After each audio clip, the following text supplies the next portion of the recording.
we titled this Yuumi Yasuo, What Makes Champions Frustrating. Oh boy. Let's get right into it. August, what makes champions frustrating from a designer's perspective? Just answer the question. What makes champions frustrating? Obviously, it's a hard question to answer because there's a lot of different reasons. But if I was to like distill it down to like a core, it's like you could say players find champions frustrating when the character is violating rules that they perceive should not that they think should not be violated. Hmm. That's a possible definition. Give me an example of like a rule in League that shouldn't be violated. Because there's one example that I think is like one of the best examples. I'm wondering if you're gonna pick this one because there's one recent example where I'm like, that's just the most obvious rule that we violated once that caused a lot of frustration. I'm probably not going to pick the one you're picking, but a typical rule that uh is counterplay, and that one's really important because we tell players they're allowed to call us out when they have that rule. Like we say, like League is about counterplay. That's one of the core values of League, and so there's a lot of times as a player you might perceive that a certain champion violates counterplay the counterplay rule. It's like, and when you cannot perceive how you're supposed to play against them and like outplay them, then you run into a situation where it's like, oh well, that rule is violated. um a number of players have said this about, say, Yuumi with her untargetability. Many players who dislike Yasuo feel that, like, especially if their characters are reliant on missiles, that Yasuo kind of violates the counterplay rule and that they can't interact with him with certain spells. When Vi came out years and years ago, her ultimate just straight said there is no counterplay, and players were like, "Wait, what? But I'm supposed to be able to dodge things, and there's nothing I can do about this spell." So Hmm. I think that's something that a lot of players will can be a root for player frustration, is being like, "Where's my counterplay?" Yeah, I think a lot of it coming down to counterplay. I actually thought as far as rule sets we're going to go, you were going to talk about Akali and Mm. because there are different. Ooh. It's weird. They're like, and maybe let's unpack this a little bit, which is like, what are the kind of different rules and expectations that we do and don't violate? Because I think at a high level, one of the challenges that you probably as a champion designer and designer on League faces is like, this is a 10-year-old game. You know, we're trying to keep the game fresh and in some ways break some of those rules, let you do new things that are not in the normal space of MOBAs. Um, and Akali did that with the whole, okay, now I can actually hurt you under your tower. And that we basically determined was like not an okay thing until we gave it to Volibear. But granted, we gave it to Volibear on an ultimate ability, right? Hmm. And maybe Um. that contextual shift was different. But I think walk me through what's different between Akali doing something like that versus maybe the counterplay you'd talk, like what you were just talking about with Akali. When Akali had a bunch of mobility, you could have argued she didn't have counterplay there versus she could break a rule and attack you under your turret. Yeah, I would say. So yeah, let's talk about first the core of why players might find the tower thing frustrating, Mm-hmm. right? And it's like League of Legends for 10 years has told you that you're safe under your tower, safe, right?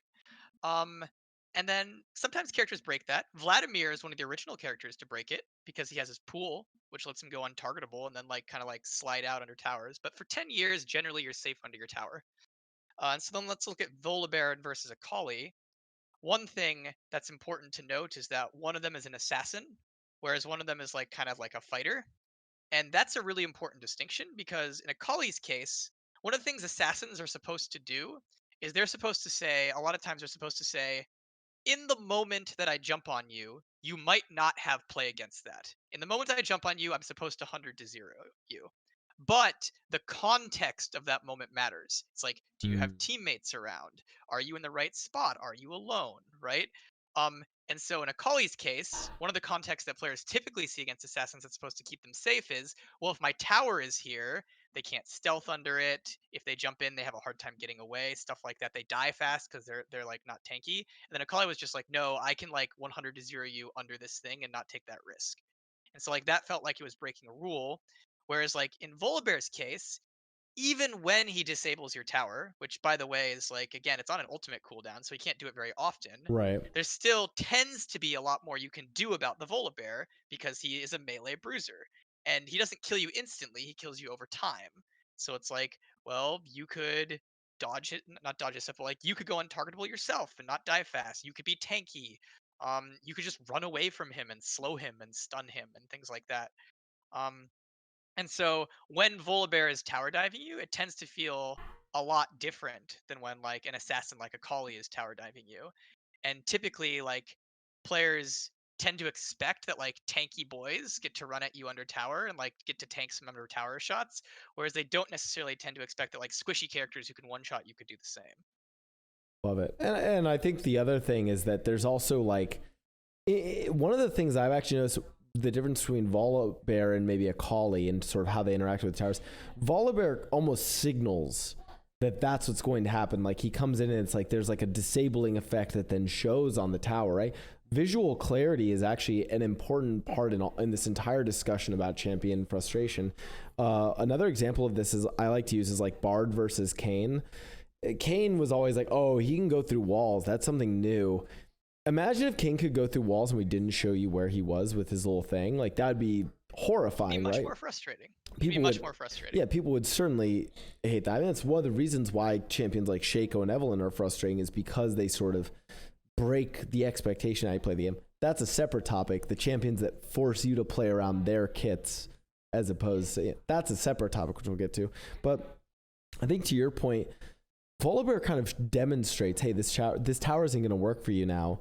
Bard, when he makes tunnels, it's like really obvious. Okay, he can go through this wall.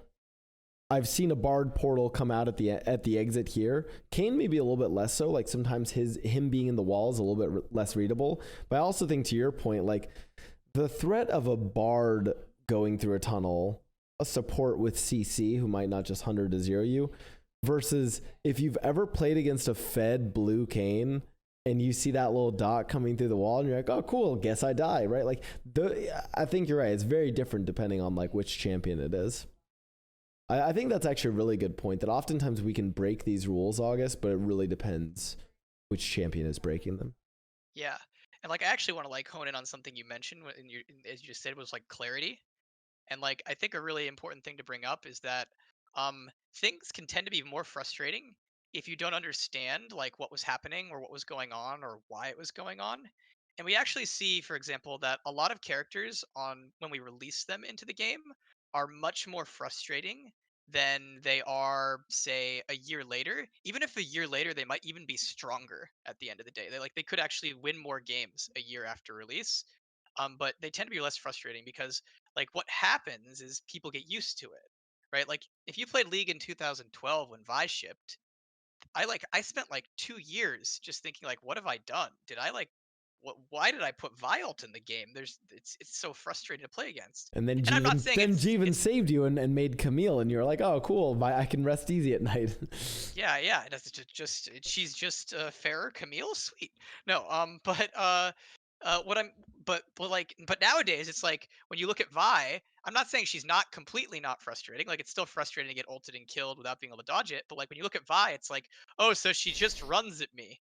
Okay, cool, right? And so like that can tend to feel in modern League, you're a lot more used to it and you're a lot more frustrating. I mean, sorry, it's a lot less frustrating. I remember once that like when Diana came out, she was also this character who just jumped on you and one shot you, and she was like really frustrating when she was released. And we like kind of like nerfed her for a while. And then like about a year and a half later, somebody on the team wanted to buff her. And I was like, whoa, you don't want to buff Diana. Remember how really awful that was? And then we buffed Diana, and like she went up like 2% win rate, and no one cared. It was just like, fine, whatever, she's cool. And it was like kind of a learning experience for me of like, oh wait, even if this is the same character, the game has changed, and people are used to her, and that actually makes it very different to play against her, even if she's the same character, the same kit. We even see this with data because champion frustration is a really interesting data point because it's one of the few times where like survey data is useful, and August would probably tell you this because like ban rate does measure frustration to some degree, but oftentimes just does reflect power. And we know there are characters that are just frustrating that are not necessarily powerful. And so we've even seen some champions, to August's point, some champions that their frustration, despite their power level and win rate staying the same or even going up, their frustration goes down year over year just because when they first came out, they're more frustrating. Camille is an example of that, actually. That's why I brought up Camille, not just to say, she's just more frustrating Vi. When Camille first came out, she was rated much more frustrating than later on as people sort of kind of just got used to what she did. And this actually gets into a top. I mean, like we'll cover some specifics, August, but this is actually like I don't want to like shill for our company and defend us too much. One of the really interesting problems with the 200 years memes, and now Samir is out and everyone's like, oh, like 200 years all over again. We face this interesting problem, which comes from two things. Number one, newer champions are always going to be the most frustrating because they are bringing something new often, and that new thing is unfamiliar. So in a game of 10 champions and one of them is new, it doesn't matter if it's actually the Malphite or the Scion or the Ahri that won the other team the game. If you remember Yone on their team and that one Yone pops off, you'll remember that because it's a new experience relative to if the Ahri pops off. So we're always going to be biased towards those new experiences. That's number one. But number two is like we're at close to 150, or are we at 150 champions? I think we've hit it. Yeah. Yeah, we're at 150 champions. Bringing new experiences to the game. When people meme about like 200 years of design, it's like, yeah, like you're going to get some more unique kind of game breaking designs. More like you're more likely to get when I say game breaking, like breaks your expectations, changes your expectations. You're more likely to get one of those designs with our champions now than you would have with our champion releases in 2011, 2012. It's just the way it is. We had way more. If this is like the MOBA space, early on in the first 5 years of League, we were still filling out the MOBA space. Now we're expanding and redefining the MOBA space. So I think it's a combination of both those things that are gonna like obviously result in people having more frustration towards newer champs. I'm curious about your thoughts about that. I think it's generally true, but I actually would push back and say like even in 2012, like the new stuff felt crazy.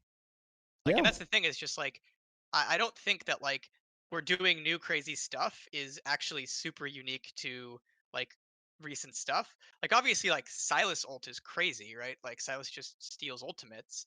But back in the day, I remember season 1, they shipped Nocturne. And it was like, wait, this guy turns the lights off and then teleports to somebody? What? Like I remember like the first few months that Nocturne was out, like he was super frustrating. He felt like super messed up and like not okay.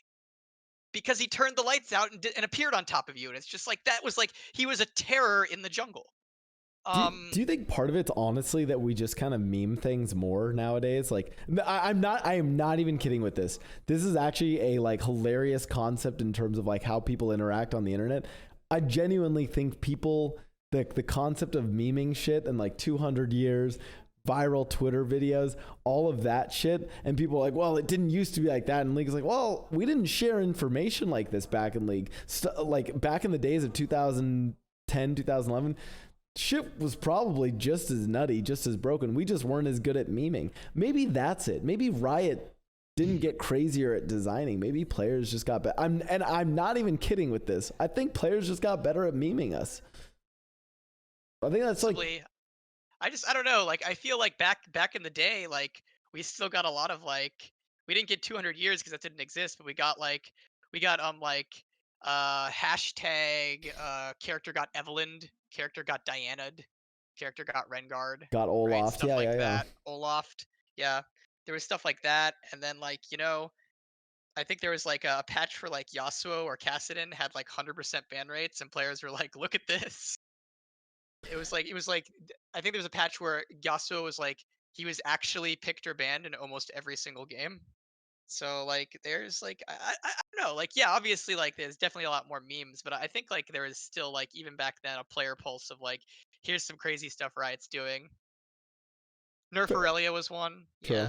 All right, so let's break into the so we want to back we don't have to necessarily defend Riot here. I want to go more into not just champions in League of Legends, but characters in games. I mean, you play Overwatch, you play Valorant, we've played other games as well. What are some of the recurring themes? We've talked about this concept of counterplay, and I want you to kind of break that down for people a little bit more. Because I've heard you explain this to me a bit more, but like, discuss what that can mean, and use whatever like champion you think is like you have the best argument for. It's like, here's an example of where they don't give you counterplay, and here's an example where they do. Yeah, so I'd say counterplay, like the very simple version of counterplay is you take an action and then I have an ability to respond to it in some way, right? And that was counterplay. So this is why like so many characters in League have skill shots, is that skill shots are like a very core like piece of play and counterplay where it's they shoot a missile and you can dodge it. And the reason skill shots are like so good to express the play and counterplay is that both parties feel very involved in that moment. Because the skill shot person at the end of it, they think, oh, I could have played better, right? I could have done something better to hit them. And then the person counterplaying the skill shot a lot of times will be like, oh, I could have dodged that. Where it's like, maybe I should have flashed there. And so like there's usually a lot of like back and forth in that moment of a skill shot. Um, Another like example of like I think just a classic strong counterplay spell was Caitlyn ult, where it's like she makes this line and she says there's a game afoot, and then the opponents are like, okay, how are we going to play around that? And they have like an opportunity to respond. And there's maybe not a lot of play for Caitlyn in that moment, although she gets to select her target. It helps that it has range, but like there's that going on. And you can extend this to other games where it's like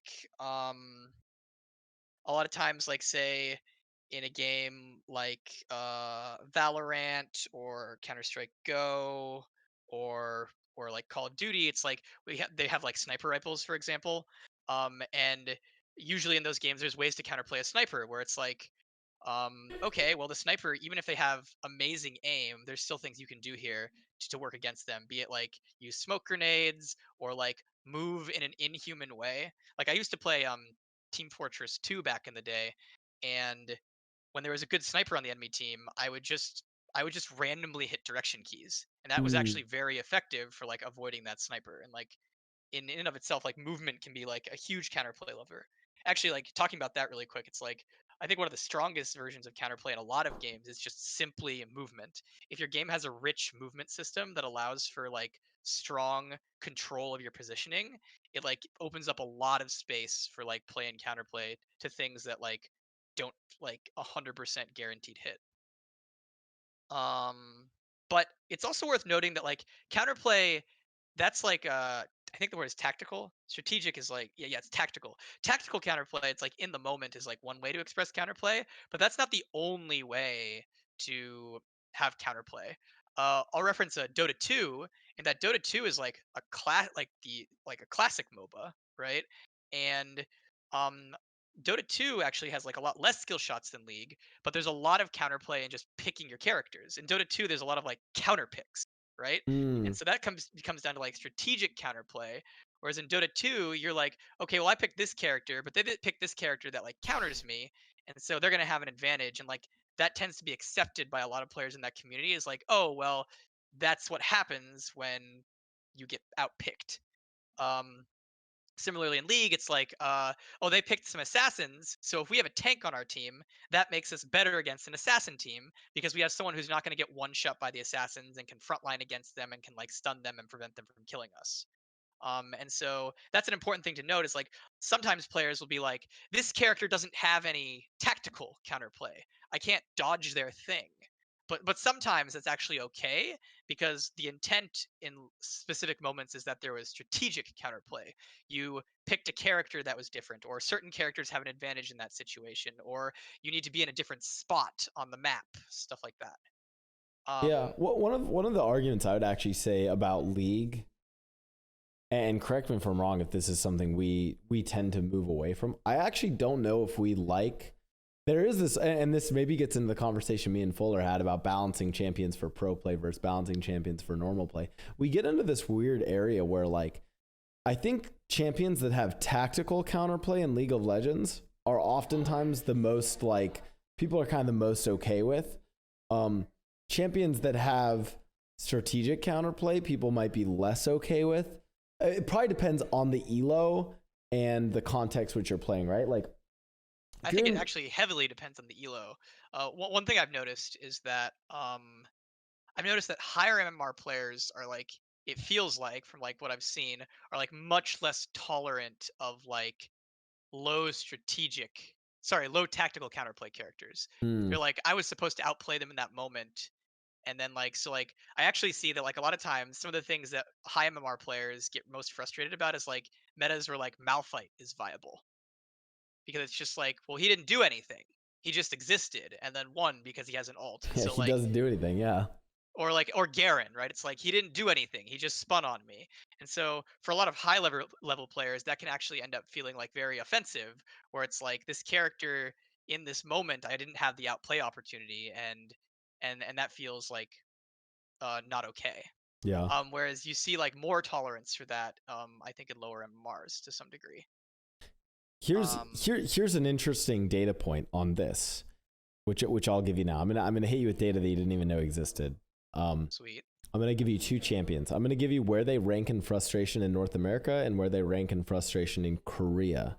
And my assumption here is that Korea is actually more about like the way they kind of competitively play the game.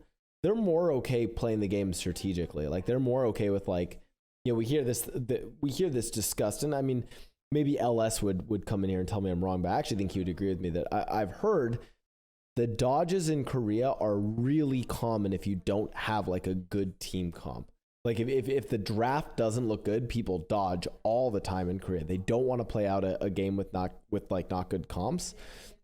And so we end up with this thing. And granted, part of the reason why you might see these different levels of frustration is because one region might play a champion more, and therefore it's just seen more and is more frustrating. So I know North America plays both of these champions more than Korea. But in Korea, Master Yi is ranked at 77 for frustrating. 77 out of 145 when we did the survey from last year. In North America, he's ranked at 10. Meanwhile, Tryndamere in Korea is 124. He is not very like Korea's like, yeah, 124th for frustrating is Tryndamere. They actually don't really care about Tryndamere. In North America, ranked at 12. So sorry, Master Yi is ranked at 10 in North America. Tryndamere is ranked at 12. Both of them are in the top echelon of frustrating champions. And then in Korea, Master Yi 77, Tryndamere 124. They don't really they don't really see those characters as frustrating. And August, correct if I'm wrong, those are perfect examples of easily strategically countered champions. Tactical counterplay, not as much. Mm-hmm. Like if Tryndamere gets ahead, like He's gonna one shot you, maybe two shot you probably. But he is a character where if your team wants to coordinate and play against the Tryndamere, knows how to play against him, cool, easily you can beat him. Mm-hmm. Yep. Yeah, I think that data reflects well from the regional perspective. I think breaking it down by elo would be even more interesting because we do hear about this, the kinds of characters that are like the low elo tears. And granted, that comes down not only to like tactical versus maybe strategic counterplay, but also just how easy they are to execute, right? Oftentimes we find easier to execute characters being more frustrating in low elo because they just succeed more there. So there's all sorts of confounding things here. We said Yuumi and Yasuo. Talk to me about Yuumi. Why do players get so upset about Yuumi? I think players tend to get upset about Yuumi because of her untargetability. It's like let's use some other healing champs as an example, like Janna, Soraka, Nami. These characters can be like very like blocking to being able to kill an AD carry, right? Or a bruiser, right? They're gonna stand there, shield them, knock you back, heal them repeatedly, right? And like so like they're like very good at like saving people and stifling action. Um and then Yuumi, but like one of the things about them is like if you can't kill the carry, maybe you can kill Janna, Mm. right? A classic one actually I think is Sona, where it's like Sona is just like, well, she's really good if she just gets to do things to her team in big fights. But like you can always just blitz hook her and she dies. Um and so I think Yuumi is just like when she's untargetable. It's like, okay, well, how do you stop a Yuumi? And the answer is, it's like, well, that's not the way you counterplay Yuumi. The way you counterplay Yuumi is like other things, like run her out of mana or kill the person she's on. But that's like harder, right? And so like generally, it's just like Yuumi says a number of the what is it, the aspects of counterplay that you're used to aren't available in this situation versus this champion. Which I mean that just contributes to her being frustrating. Um, Also, I think another thing that she does, which is very interesting, is it's called I'd call this attribution, right? So I'll give you an example of this. Is like, let's say there was a character in League who gave everybody, I don't know, say 3% move speed passively globally. Let's say there was a character like that. What if I told you that character like that passive made all her allies win their lane 3% more of the time, or something like that? P.S. This is old Janna passive. It's what it used to do. Um, it was very, very, very powerful. But when you lost to a Jax top lane who had Janna passive on him, you weren't like, wow, Janna is not fair. You were like, wow, Jax is not fair. Wow, Jax is too strong. Wow, Jax beat me. So like then like talking about like League enchanters, a lot of the time when you like say lose to a an Aphelios who's getting healed by a Soraka, you might be like, wow, Aphelios is so unfair. Like, look at how much, like, I just couldn't kill him. He just killed me. And it might have actually been that that whole time, the reason he was winning wasn't Aphelios at all, it was Soraka. And so then tying it to Yuumi, I think one thing Yuumi is very good at is making it very obvious that she's the reason this person isn't dying. And so when you play against a Yuumi combo, Yuumi might have similar or even worse throughput than a Soraka in certain instances, but a lot more of the time you'll be like, well, Yuumi was the reason I lost, as opposed to saying like again the Soraka or the Janna was the reason I lost. Yeah, it's much And more so it's much more salient when you're playing against the Janna, the Soraka, the Nami, even the Lulu. Oftentimes you're still focused on the ADC. This character to the side is giving them a lot of power, but you're not as focused on that. You're still focused on that marksman. Yuumi directly shows you that she's giving that, like they're literally stacked on top of each other. So it's that much more direct association of that power. No, I think that's like, and you can look at this like that's across great. champion classes. Or like I'll give an example. It's like for years, Janna was able to be at like 55% win rate. Like really, really I strong. remember this, yeah. Yeah. And nowadays she's worse, like, but she's still really high. She's like 53%. And typically enchanters get to be really, really high win rate. And players don't typically go like, what? That's not fair. I'm gonna ban that. But like, think of an assassin that hits 53% win rate. Like, imagine like, I don't know, Echo or someone hit 53%, right? Oh That God, starts feeling different. 53% win rate Zed would just like, Yeah, exactly. Like Zed at 53 is just like players are like, whoa, whoa, whoa, hold up. This isn't okay, right? And so basically what I'm getting at is like depending on what output your character has on the game, they can win the same amount as another character, but just because of like attribution and whatnot, like it can be like, well, yeah, like the things they're doing are so obvious that like it's going to be a lot more frustrating.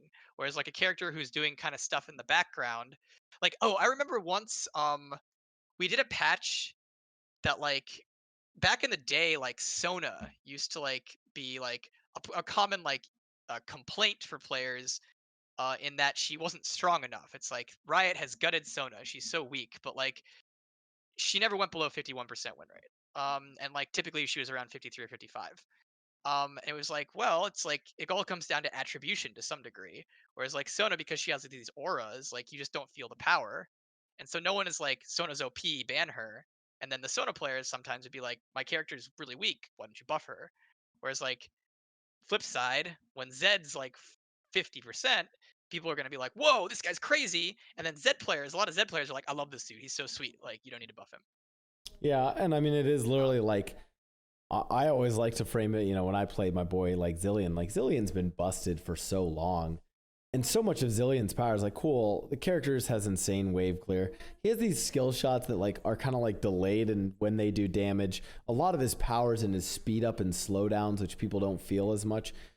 And then his ultimate is probably the most frustrating part of it is Kit, but even then it's still like, I just denied you of something. I didn't take something away from you. Whereas like Zed literally marks you and said, hey, for the next X amount of time, I'm going to try to kill you and deal damage to you, and makes it super salient that he's doing that. Let's talk about Zed really quick, actually. Yeah, let's do it. I want to compare Zed to a few other assassins. Because if you look at, let's start with this. If you look at Zed, you look at his kit, and you might say, if you just like abstracted it, that Zed is actually one of the most fair assassins. I would agree. He has some skill shots. He has like a telegraph dash to some degree, and then his ultimate tells you, "Hey, I'm gonna try to kill you over like 2.5 seconds, so you should like probably leave, or shield it, or do something. And if you don't, you die, right?" So Zed, like, if you look at his kit, is actually one of the, you could say, is one of the more fair assassins. And then you look at a character like, say, like Talon, and Talon is kind of like more like, "Yo, I'm just gonna appear on top of you and one shot you. That's how it's gonna work. There's not a lot going on here. Bye bye, you're dead." Or Rengar, where Rengar is like very similar. It's like, I'm gonna kill you in a frame. Rawr, I'm a lion, right? But who ends up having a higher ban rate? It's typically Zed. Zed at similar win rates to Talon and Rengar historically has had higher ban rates than them. This isn't always true. Like, there's been versions of Talon and Rengar that have been banned quite a bit. But Zed, like, again, like, he has this higher. He tends to be like more frustrating than these characters. Even though if you look at his kit, it feels like, wait, but it's a bit more fair. And I think one of the reasons for that is like Zed kind of prolongs your death. Talon is very honest with what he's doing to you. He's like, "Hey, I'm gonna kill you. Do something about it." Just Whereas gets Zed on is you, like, yes. "Hey, I'm gonna do like 5 different things to you, and I'm gonna like run a circle around you while I'm doing it, and I'm gonna make you feel kind of dumb by the time that you're dead because I totally outplayed you." Which is And so I actually, think that, which would be a good argument even for characters like Akali or Yasuo being frustrating as well too. yeah, Yasuo is just like, he's like dashing around you all the time, like running in a circle, and you're just like, "Dude, I'm Udyr. What's going on here?" And so I'd say it's just like, it's an interesting thing where it's like, you might think like more instances of counterplay means less frustration, but sometimes that can actually be more frustrating because like the player can feel like there was just so many things going on that like it wasn't fair. That character had so many tools, whereas like a character is just like, "I'm gonna one shot you, and if I don't, then I lose," is like, can be a lot less, a lot more like, "Oh, okay, well, I get what's supposed to happen here." Yeah, I think part of that also plays into this concept of like agency, where like the perfectly played Talon just doesn't beat some champions. Like literally Mhm. perfectly played just doesn't beat some. Whereas the like at times when Akali is played literally perfectly, it's like she just doesn't lose. Or Yasuo when played perfectly, or Riven, if they're literally played perfectly, if you could just rewind time and replay the same fight over and over, as like sometimes they just don't lose because they have the tools to play the fight perfectly. And sometimes those can be frustrating when people experience that other person playing them perfectly. Oftentimes that can be frustrating for the player playing those champions, because then it's like, I can be playing, 45% win rate Akali and be like, this character is impossible to win on, when, Perks has it banned against him 100% of the time, because when he plays it perfectly. I have another thing. So when I was looking at some of the data around this August, I have another theory about what makes some champions frustrating. I know I joked about this earlier, but I'm going to hit you with a real fact about champion frustration. Are you ready? A real fact, not a fake one. This might be a faked fact. This might even be the click. This might even be the clickbait. This might even be the get ready to clip it. I think memes make champions frustrating. I think memes are part of champion frustration. I don't disagree at all. Yeah, I have looked at data, and champion frustration is one where with some champions, the difference between how some players in some regions view how frustrating a champion is versus others makes me be like, yeah, I think the memes that this champion was bad design or frustrating might have just picked up more than in other regions. Or maybe it's, and that's not to be like, oh, it's only the memes that hurt the champions. Maybe it's the reverse of that. Maybe the other regions just didn't meme that champion enough. I think a interesting example of this, and again, the best cases of this that I like to look at is typically I like to compare North America and China, because China is a sort of more sort of the most isolated in terms of its ecosystem from, say, North America, with like Europe being English speaking pretty close to North America.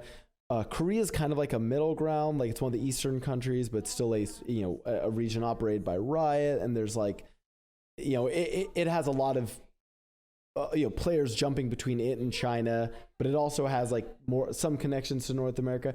It's kind of like a middle ground. I really like to use China and North America to like really contrast player bases. From last year's Mass Champion survey, Yuumi was number 13 for most frustrating in North America. Do you know what she was in China? 119. Lower? Yeah, lower. Thought so. They just don't find her that frustrating. And for me, when I look at a difference that big, I'm like, well, did they just not play Yuumi as much? Maybe it just like didn't catch on in the meta there. We know she was strong. We know she was being played in pro play in the LPL. And a part of me is wondering, like, maybe they just didn't meme her as much. Maybe it just wasn't as big of the thing. And then I find other champions that are like more frustrating in China than in other regions. For instance, Leona is like the number 6 most frustrating champion in China compared to like rank like 70 in North America. Also, what's interesting is when I look at where characters are ranked in terms of frustration, if there's ever a divergence, if it's like North America ranks this one is really frustrating, China's like, not so much. Always Korea is like right in the middle between the two. It's never that Korea like it's like, oh yeah, no, we agree with NA on this, or like, oh, we agree with China on this. They're almost always in the middle. Obviously they go back and forth, but almost always they're like kind of the like middle ground between the two. Yeah, I mean, I just generally agree with you that like memes could do it, right? And so it's like I don't know how true this was. I don't have the data, but I remember years and years ago, old Fiora was like a character that like most players in NA didn't like think was very good, but she was like dominant in China, like in terms of like presence. Like tons of people played her. She had a very high win rate there. And so again, I don't know what she was like on a frustration scale. We don't have the data from then, but it's like there's like very strong regional differences in perception of power. So like that's actually what I want to tie it back into is I think what memes tend to do is they influence community perception of power. And to me, I think that's like actually what can really get at like something being frustrating is that if you perceive something to be OP or too good, then like it can end up then being really frustrating to play against. We actually see this with designers because designers like historically had like internal data, right? So like as an example, there was one time like in season 1 we buffed Rumble to like 60% win rate. Like he was like crazy. This was back before players had win rate data though. So they didn't know that he was OP. And so nobody played Rumble very much back then and nobody banned him. And he wasn't that frustrating, you could argue, for most of our players, even though he's winning 60% of his games. But like we had designers like throwing their keyboards across the room when they played against him because they were just like, this character is not fair at all. This isn't cool. What's wrong? He's too strong. One of my coworkers actually broke their keyboard playing against a Rumble once. And it was just like, I think one of the big differences there was just like the perception of power. That designer knew how strong Rumble was, and it was very frustrating to play against. Whereas like a lot of players who ran into Rumble was like, oh well, he's not very popular. He's like you can start making up reasons for why you're losing that like make you less frustrating if you think a character is weak.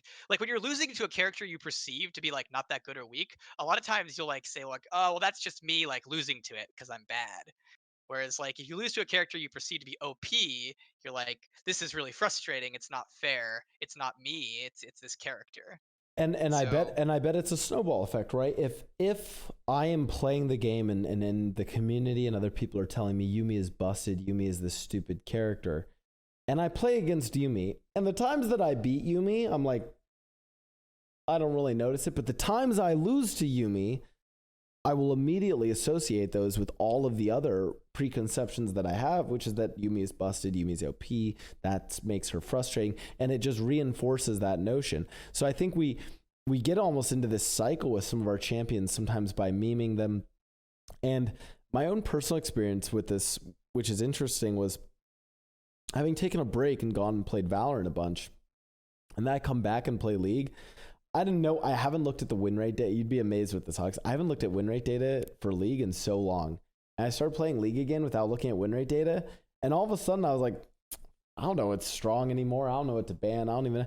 And I went back to just banning champions that I genuinely felt were frustrating without even knowing whether or not they were strong or not. I was like, you know what? I just don't like to play against Vladimir, against Tryndamere. Those are two that I personally don't like. So I was like, cool, if I'm mid lane, I'm just going to ban Vladimir. If I'm top lane, I'm just going to ban Tryndamere. I didn't know if there were like must bans in the jungle, must bans in mid lane. I didn't know like what the really strong shit was. I just knew the things that I personally found were frustrating and banned them. And I think that micro sort of study with myself made me think like, wow, like I wonder if player perception and the community perception that sort of discusses champions is busted or not, and like memes on them, etc., if that can like really carry weight. Yeah, I'm interested if like, and again, one of the really good reasons why, by the way, China is a really good case study for this. The publishing there is different. I mean, people should know this, but publishing in China is different. It's different for every region, right? Like the Korea region, Riot Korea publishes different than, you know, Riot North America or etc. China has the most different though, because Tencent's the one who does the publishing. So even the way the champions are announced or shown there is going to be different. And I think that is going to play in a lot of times to champion frustration. That being said, there's still some universals. There's still some universal champions that end up being frustrating. There's some universal trends that are frustrating. And I think August touched on a few of these before. By the way, surprise, Teemo is considered really frustrating in every single region. That's like a classic one where like, yeah, everyone thinks Teemo's pretty frustrating. Darius is a classic one that's like most regions find Darius really frustrating. Fizz, a bunch of assassins we see show in the top ranks for frustration, which I also just be curious about your thoughts on that, August. Like, what are the class basis of frustrations? Because I know which classes, I know which ones you're gonna say. I know the ones that are like, yep, if you're a champion in this class, you're frustrating. If you're in this class, yeah, no one cares. So I'm reminded of I think a certainly T quote of like, a melee champion who is fun to play will be banned. And like what it actually gets at, like the real thing behind that quote is basically saying it's just like when melee champions like succeed, they're like kind of like doing something that like mentally is like kind of like violate your personal space, right? Like they get up in your face and beat you up with basic attacks. And like that can, I think, feel very frustrating compared to like even just like a Lux killing you from like a screen away. It's just like there's just a different like human reaction to like a melee character being on top of you, like beating you to death with their sword or their fists. Dude, that like you just don't experience against like say a mage who did it. This gets into like weird things about psychological trauma. Like literally, this gets into studies on psychological trauma of like killing people, where it's like if you're, sorry to get like a little like, you know, grim and macabre here, but like if you're I don't know, if you're someone who operates drones and you drop a missile and kill, you know, 100 people from a drone. Sorry if this is a little grim, but like there is this concept where it's like you're very removed from that act of killing. You're even, you know, you're even further removed if you're a sniper, right? All of a sudden, then if you have a handgun and you're closer to them and you like see them dying, it's a little bit more intense. And then like killing someone with a knife is like horrific. Like that's that you see the pain on. I think that same analogy applies to killing people in League of Legends, where it's like if they're killing you like right in your face and in your personal zone, like, and that's why I think like champions that actually have really visceral ways of killing you can become even more frustrating. It can be frustrating, yeah. Darius, Pyke, Zed, these like big X's, executes, slashing sounds, like when Darius kills you, it's like it's in your face. It's in your face, and like it's also just creates a very stressful situation. Yeah, right? It's just like, again, like I'll compare it back to Lux. It's just like when a Lux is killing you, and to be fair, Lux just generally isn't that much of a frustrating champion, but when a Lux is like doing her combo on you, like it's not nearly as stressful as like when a Zed is like doing his outplay moment on top of you with all the shadows. And that can I think can contribute. Um, Another thing, like just in regards to assassins, if we talk about like class-based frustrations, we already mentioned like just the feeling of like if you can attribute what they're doing, it's like more frustrating. But like I would actually argue very possibly that like an assassin who's able to do their job is often going to be frustrating because what an assassin's job is to find a squishy target who is out of position and eliminate them from the fight, and usually get away afterwards. Like an assassin who can't get away is not as effective as well because like going for one is a lot different than going 1 for 0.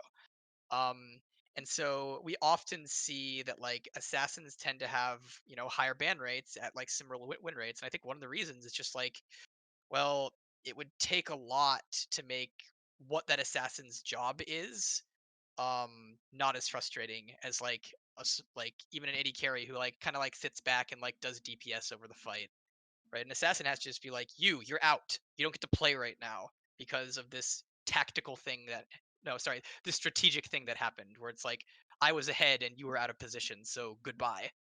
And Yeah. and like because if an assassin couldn't do that, they'd be bad. That's the thing. It's like they have to do that if they're good.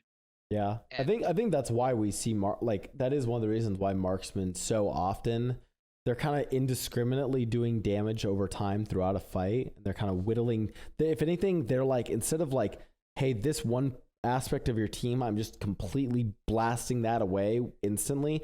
They're like, hey, this is your entire team. I'm going to whittle down the general health of your whole team over the course of this fight based off who's closest to me, and it's not going to be all at once.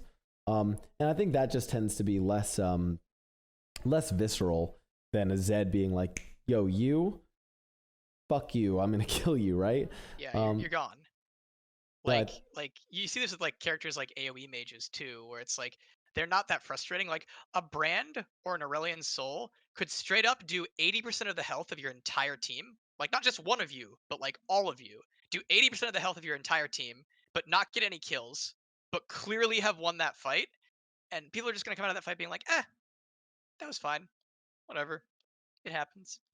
Right? yeah, Versus like one person who could kill who like just takes one person, it can be like a much more like, whoa, was that okay? totally. Um, we can ask some. We can go to the chat now, do some questions. I'm actually curious. Before we go to the chat and do some questions, August, I'm curious. Like, what are the champions you, as a player, find frustrating? Because for me, I'm on the flip side where I'm like, man, I love the champions like Akali, Fizz, Zed, Echo, Yasuo. Dude, I basically any character that has a ton of movement, that has a ton of just like crazy shit going on, that yeah, is high lethality, maybe can kill me if I screw up, whatever. I'm actually fine with those champions. The characters I dislike the most are the like Trindamirs, Vladimirs, where I'm like, I hate playing against those kinds of characters where oftentimes it just feels like they're a stat stick that like if my team didn't gank or if my team didn't stop them soon enough, I just guess I die, right? So I'm curious what So your yeah, perspective is as so a for me, I player. actually don't care about the Trindamirs and Vladimirs at all, really. Hmm. It's like I appreciate them because I'm like, I know what you're gonna do, and you're gonna try to do it, and then if you can't, then like great, I win. So like I'm pretty happy with those situations. The things I find frustrating are actually pretty unique because I have a unique perspective. I'm a designer who works on League of Legends. So typically when I find something frustrating, it's actually because like I'm kind of upset with the design. Like I get frustrating when I see places that like in my own biased head, which by the way is biased and not always right. Many designers have many different opinions. And so like I could find something that I think is like a suboptimal design when it could actually be great for the game. Just wanted to like throw that out there. But it's like when in my bone biased head, I like see a champion and I'm just like, that character's design is like not fair for some reason, or like doesn't have the right counterplay. Like I was really upset about like Kaisa for a long time after her release because like I just had this thing in my head of like, this character, like where's the counterplay on her? Like where's the weaknesses? I shouldn't even say counterplay. I should say like where's the weaknesses? Was my feeling, and it wasn't even like, and it took me a long time to get over that, even after like Kaisa was balanced and like totally fair, because to me I was just kept comparing her to like other AD carries, and I was like, oh, but this other AD carry like doesn't have anything Kaisa has and has all these weaknesses. What's going on here? And so like me, Kaisa like I get compared to frustrated Jinx, at right? things Like where it's like I just like am biased and like upset that like something about the design feels off. So like I'll be frustrated where it's just like sometimes I'll get frustrated where it's like that spell feels wrong. I'm really upset at the VFX on it.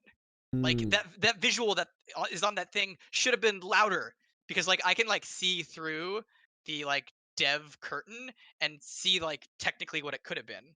And so that's the kind of stuff that I'll get frustrated at because like I work on the game and I'm so close to to all the characters that like I'm always just like it could have been like this.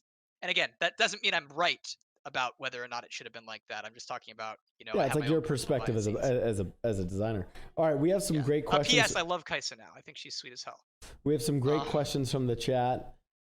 Question for August.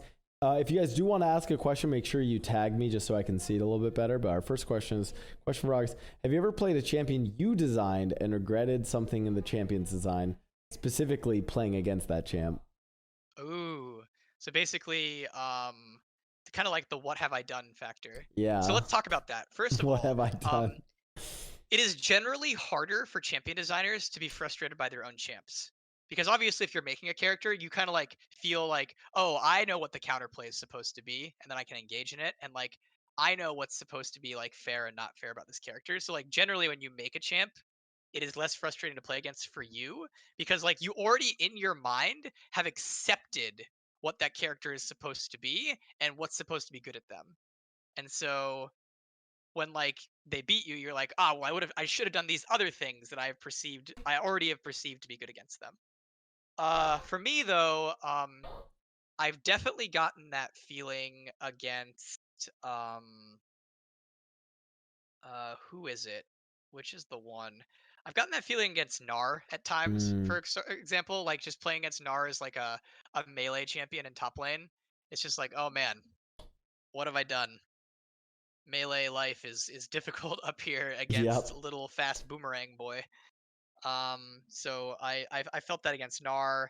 Um, I felt that against certain versions of Jin, where like he was abusing certain items to like one shot you. Like I think the Ginsu's Jin back in the day was like I like play against it. I'd be like, he literally one shot with force shot, like literally one. What is And so yeah, I definitely will have those moments. But generally, I think they're just much rarer because like even for Vi, I was like, well, you're not supposed to dodge the ult. You're supposed to dodge the Q, and like not a lot of players necessarily agree with that, especially on release. Yeah, I Um, figured you were going to go with the Gnar example. We have another question, which is, do you think assassins could be less frustrating if people had a more clear goal to play against them? I found Zed a lot less frustrating after learning about how to play against him from high elo players. This is an interesting one around assassins, and Alex, I'm curious about your thought. I think if, and you already know my spicy take on this, but I think if League, for instance, and I mean, there's reasons why League shouldn't have voice comms, but for instance, if League had voice comms or had closer communication to like pro play or even Clash, we would probably have to buff assassins. Like if for instance, if we put in voice comms into League of Legends today and did nothing with champion balance for 6 months, after those 6 months, I bet you we would buff a lot of assassins because I think a um, lot of assassins can be counterplayed with proper coordination. I think that's yeah, actually one of the biggest counterplays to them, actually. yeah. So that's actually the thing. Like this is the curse of assassins in terms of frustration, is that assassins are they prey on disorganization, and assassins like let's think about an assassin as scoped. They're like squishy melee characters typically, right? Which basically means if you screw up on an assassin and a squishy melee character, you could just straight die late game. Like 3 auto attacks from certain AD carries would just straight kill you. And so in a world like that, an assassin kind of needs to one-shot you in a very short amount of time to like be even viable. And so a lot of the time, assassins aren't supposed to have counterplay in the moment. They're supposed to have counterplay like before the moment. Like how do they get to you? How do they get fed in the first place?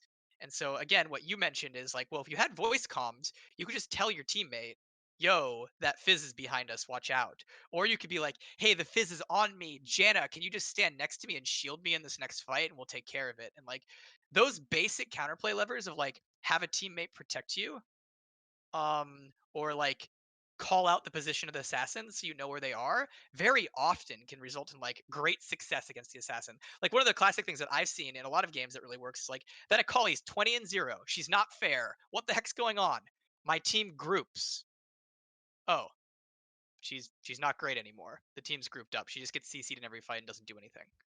Um, and so yeah, being able to communicate with allies would be huge. And like it's like tying it back, I think like the challenge is like a lot of the counterplays to assassins is things that players have a hard time individually managing. And they need to like more strategically manage as a team, and that's where it can like break apart. Whereas like if you're an AD carry and your support's not helping you, then like yeah, there's nothing you can do against a fed assassin sometimes. But that's because for the assassin to be viable, they have to kill you unless the support is there. And so then it's just like, well, how do you get that support to show up and help? And things like voice comms could help. Things like pings might help, right? Like that's a question. Yeah, and you can even see in like some of the assassins that we do more frequently see in pro play, which have been like Akali, LeBlanc, and Echo, are like kind of the safer assassins, right? They're the ones that actually can kind of operate and not just get instantly killed, that have some sort of retreat or defense mechanism. A really good question came up, which is, how's the correlation between play rate and champion frustration? I feel there's champs that have low play rate in other regions, Streamer, that still might be frustrating, but they aren't seen that much. Oh, guys, this is just so like obvious. I'm gonna come up with like, there's any number of good analogies. I'll just come up with a really bad analogy. I'll try. Well, like, what's more frustrating, like Spectrum screwing up your internet or the power going out in your house? Weirdly, if someone were to ask me that, I'd almost be like, yeah, fuck Spectrum and the screwing with my internet. They always do that, right? Actually, the power going out in my house is worse because now I don't have internet and I don't have anything else. Guess which one happens so much more, though, that like when someone asks me that question, I'm almost immediately like, yeah, fuck Spectrum. Don't let me lose my, because internet problems have happened to me so much more frequently than my power going out. I'm more likely to say that that's the frustrating thing. And that's like a really extreme example where when the power goes out, literally the other thing happens as well. But I think this is the case for champions as well. If there was a champion, we'll make up a new champion called like, I don't know, Karen, the non-mask wearer of Piltover.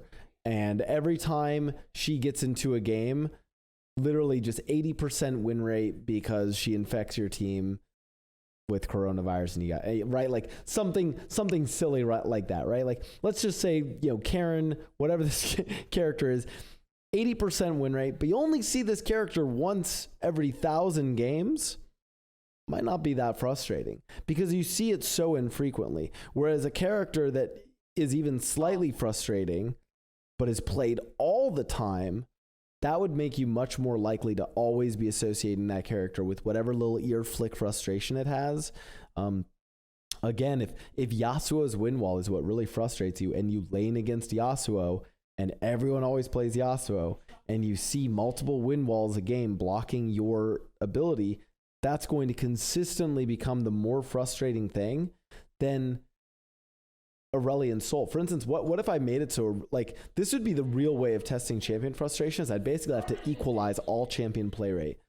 Make it so you always play against champion an equal amount of times, and then we would actually have to see which champions are more or less frustrating. For instance, Yasuo's frustration is definitely inflated by the fact that he's one of the most played champions in the game. Now, that's one argument. The flip argument is, because you play against Yasuo so much, you should know how to play against him. So he becomes less frustrating. So he becomes less frustrating. Exactly, right? But maybe you play against him so much, you know exactly what he does, and even then he's still frustrating. Gets into a regional difference again. Oftentimes we find that champions that are played a lot tend to be pretty frustrating in North America, whereas in China, some of the more frustrating champions are like some of the more like champions that just aren't played that much, where they're like, yeah, I don't like this champion that's like randomly played every now and then. It's like annoying to play against a lower play rate champion that does weird things. And I think that's possibly could maybe I don't know if this is true, but like come from a different expectation of like what the game is about. Where it's like I wonder if there's an expectation of like these popular champions create a structure to the game that I want to engage in and enjoy. Whereas if you throw a wrench in my perceived structure, that becomes very frustrating. Like as an example, I think a lot of AD carry players tend to get like pretty frustrated when they run up against a mage in bot lane, like even if the mage isn't super overpowered, because they're just like, I didn't sign up to play mage versus AD carry bot lane. I signed up for an honorable auto attack duel. And so when you run into say a Ziggs, I think there's a number of players who are just like, that's kind of frustrating for me because that's not what I signed up for when I like clicked on Q for League of Legends. And so like something that like throws a wrench in your expectation of the game can like sometimes like cause that to happen. I think another thing to think about in terms of popularity, it's like I have this like thought we talk about. It's like this idea of like spice.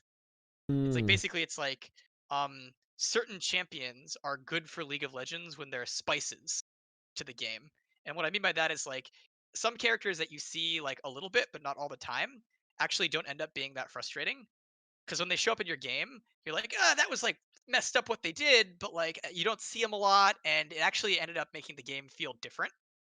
Whereas if you saw them like in all your games, they'd go from being a spice to being really, really frustrating. You wouldn't want to see them. Like I would argue that like if Zillion had a 20% play rate, players would probably ban him a lot.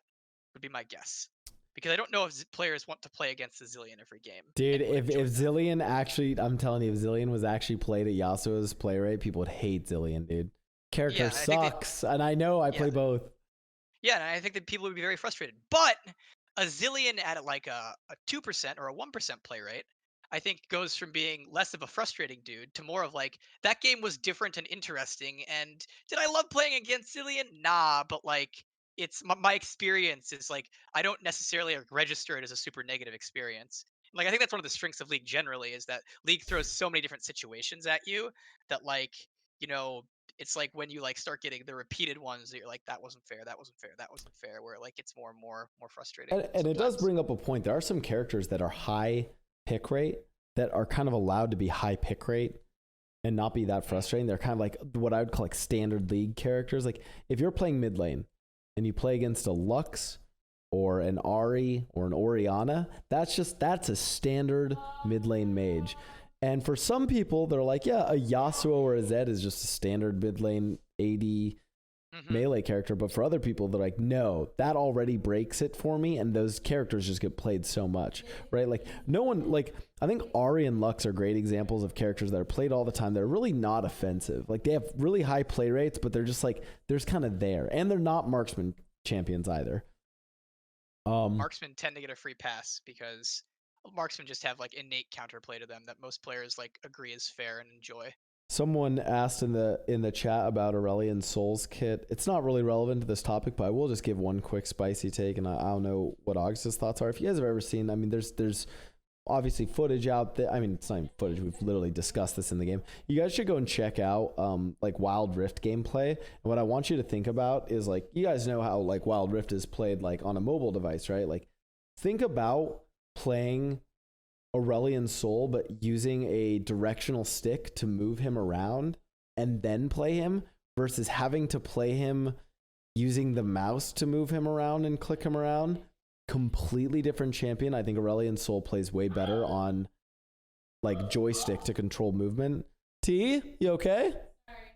Uh, I think Aurelion Soul plays way better using like joystick to control his movement than like mouse keyboard. I think he's just better for that. So that's just one thought. August, were there any questions in chat you're particularly interested in? There's so many. Oh my god, I don't know how to get through all these. I haven't actually been reading chat. I've been looking at your pretty face. As a Karen main, I find that you saying that Karen is frustrating is offending me. I'm sorry. Let's see. I think there's like I guess I would touch really quick on that concept of like standard characters. Hmm. Um, in that I remember a long time ago. Um, I was like I had shipped Jinx, and she was pretty strong. And like I went to live team because I was like concerned, and I was like, "Hey, should we nerf Jinx? Like she's pretty strong right now."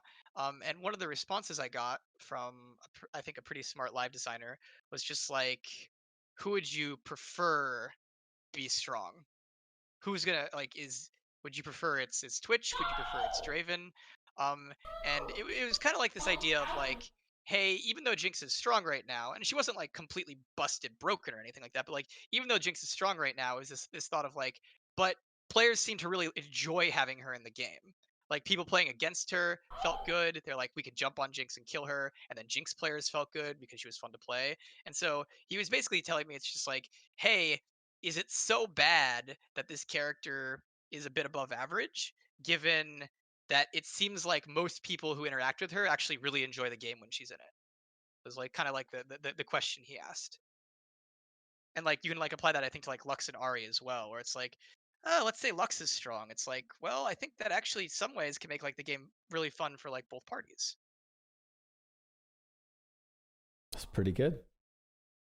August, there's a broader question for you that gets a little bit away from this. Granted, it's not our topic, but someone did ask, as a person who's been in games for close to a decade, 8 years at Riot. My God, you're old. What would you recommend to people looking to break out in the industry? I'm always really bad at answering this question because like I think applied at the right time. But yeah, August kind of lucked his way into the industry. I wouldn't listen to him honestly for advice here. I honestly did to some degree. Like I applied right out of college at a company that needed the type of person that I was at the right time. But like generally what I would say is like if you're trying to break into game design, first of all, it's just like be willing to take like positions like at companies that might not be your dream company in roles that might not be your dream role, because I think like one thing that just can be very valuable is like I'm at this company doing this role, and then I can like talk to people at the company who have experience in the thing I'm really interested in, and like kind of level myself up there.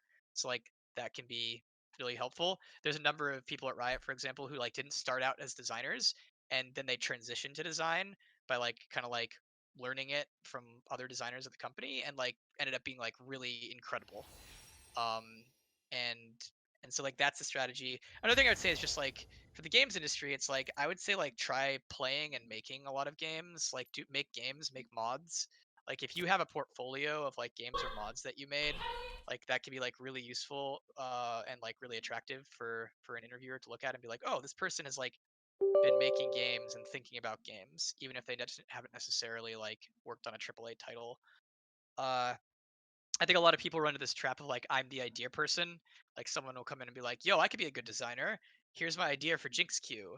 And I would say like another thing to think about, at least from a design perspective, is a lot of design isn't actually having ideas; it's about solving problems. And being able to So implement your ideas. yep, it's basically like the process is this: is like have a good idea, make it, realize that your idea was total trash, but 5% of it was good, and then like grab onto that 5% and then make something that makes that 5% like into like a 50% good thing, and then keep solving those problems until your thing is 100% good. And that's actually quite difficult, and requires like a lot of like ability to like solve problems and interact with other disciplines and other types of people. So like that can be very valuable. The way I got in is like I studied a lot of like design theory from just reading the Riot forums back in the day. Morello and Tom Cadwell, like the design leads at the time, posted a lot of stuff there, and so like I kind of like read that stuff, and then I would apply it to a game I was playing a lot, Team Fortress 2. I have about 1,500 hours in Team Fortress 2, and like I would talk to my friends about Team Fortress 2 design, and like I would discuss it in like with using the frameworks that I saw posted on the Riot forums. And like that actually gave me like a lot of practice of like, oh, here's how to think about games like a designer, not just like a player. So yeah, there's that. I think that's good advice. I think from my end, the other advice I would give is like, on the like maybe practical side is like look for internship opportunities. Look to T. Don't look to T. Look for like internship opportunities. Look for like look for opportunities to like network. Look for classes where you get classes with game devs, be able to ask them questions, learn about what sorts of like games any like local like indie studios are making ways in which you can like get involved in like smaller projects. So whether you're starting smaller at a smaller studio or whether you're starting as like an intern at a bigger studio, anywhere where you can just get like random experience, that's like I think the like really practical advice. But I mean that's the same for any industry. Tom Ketchum asks a good question. Has there ever been a pattern in champion frustration during large meta shifts? Um, and I'd say I think one thing that we see with meta shifts, like tying back to something we talked about earlier, is like asking the question of like, what are players signing up to play League for? Like, basically, when you push that play button, you're gonna have certain expectations about like what the game looks like, and like things can like throw off your expectations in the game that like certain groups of players can like be frustrated by. So like, I'll give some examples here. Is just like tank players I think felt really frustrated and disenfranchised when Conqueror did true damage, because in that world you're a tank, you go up against say like a Fiora or a Yasuo top lane with true damage, and you're like, my response to these characters is to build defense. Wait, that doesn't work. What am I supposed to do? They're just better than me. And so like there was this like meta where like tanks weren't that great, and then if you were a tank player you could like look at certain parts of the system and be like, this is why I'm not working, and it like kind of betrays my expectation for the game, and like it's not fair that like this certain thing is happening. Another thing is like in 2016, there was like this 80 carry in 2016 meme I where remember like that.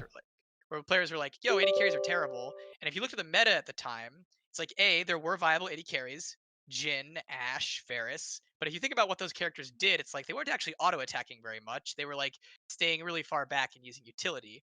And then if you looked at the supports in the meta, the supports were like characters like Zyra who are just trying to one shot you. And then like if you looked at like the other characters on the team, it's like there's a bunch of divers and assassins who are trying to one shot you. So it was basically just four people diving the 80 carry each game and killing them. And so, anyways, tying that back to like meta shifts and frustration, it was just like if you were an 80 carry back then, you kind of looked at the game and you were like, I could play Jin and Ashe and Varus, and that's viable and that works. But that's not what I signed up for. I wanted to auto attack on Jinx. I wanted to auto attack on Caitlyn. Why can't I do that? The game isn't working right now. And so even though like you had viable 80 carry options, it's like the game you wanted to play wasn't present at that time, which again I think then resulted in a lot of like marksman players expressing some reasonable frustration. Yeah, I think I'm curious, August. How did you feel about the like mages in the bot lane situation then, and like when that was opened up as a major source of frustration? Because again, I think that spoke to a this was just new experiences for people. Yeah. I would say, in my opinion, that direction shift was actually good, and like I guess I would say a necessary evil. But that comes from like my opinion is that I think League of Legends long term looks like a better game if our roles are opened up to multiple types of characters. And so I Mm, mean like that, it's like let's talk about supports, okay? Supports you can play tanks like Nautilus, you can play enchanters like Soraka, you can play mages like Brand, you can play 80 carries and assassins like Senna and Pike nowadays. Like there's a lot of different options in the support role for like how you want to play a game, and I think that's really good if you're a support player. Because if you're a support player, you can look at that and be like, look at all these things I could try. Oh, I've played League for 3 years and I'm really bored of playing tanks. Maybe I'll try something else out, right? And like you see that in mid lane, you see that in top lane, you see that in jungle. Jungle's depending on the meta, maybe you don't see it as much in jungle, but like there's a lot of lanes where it's just like there's so many different types of characters you can play, and I think character like class diversity in these roles is really good for us in the long term. And then you look at 80 carries bot lane, and it was just 80 carries. So IMO, I think it was like really valuable to be like bot lane has more viable class options in the long term because it keeps that role more fresh and more interesting over many years. I think where we ran into some problems is one is like I think if 80 carries aren't the number one in the bot lane anymore, like it actually would also like a second part of that work is like maybe 80 carries could be able to mid lane or jungle or something like that. Like right, but the more fact Lucian that type yeah, characters. but the fact that it was Um, like still it was like oh they can only be played in the bot lane, and that's the only place where we see them, and it's like their rate just diminished. Not that they were viable elsewhere. That hurt those players a lot. Right. And then on top of that, though, there's also the thing where it's like, what if you're the marksman player who only wants to play marksman and you only want to play the bot lane? That's important too. We should serve you. And so then there's this question of, okay, we made mages viable down here, but how interesting is the mage versus marksman matchup? right? Mm. Whereas like if you're playing a mage versus an assassin mid lane, a lot of those mage versus assassin matchups are actually like reasonable matchups that like feel like there's a lot of like play. And like also like if you're against a character like you just can't handle in mid, like you can do things like leave and roam, right?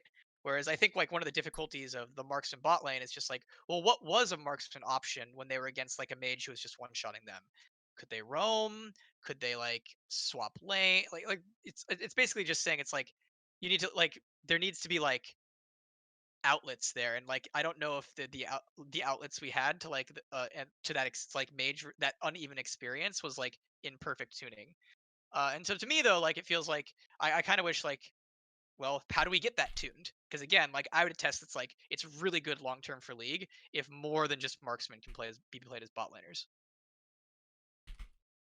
Yeah, I generally like I liked some of the outcomes of I liked some of the outcomes of that whole experiment that we did. I think some of the ways in which we went about it were not the best. Yeah, so I generally agree with that.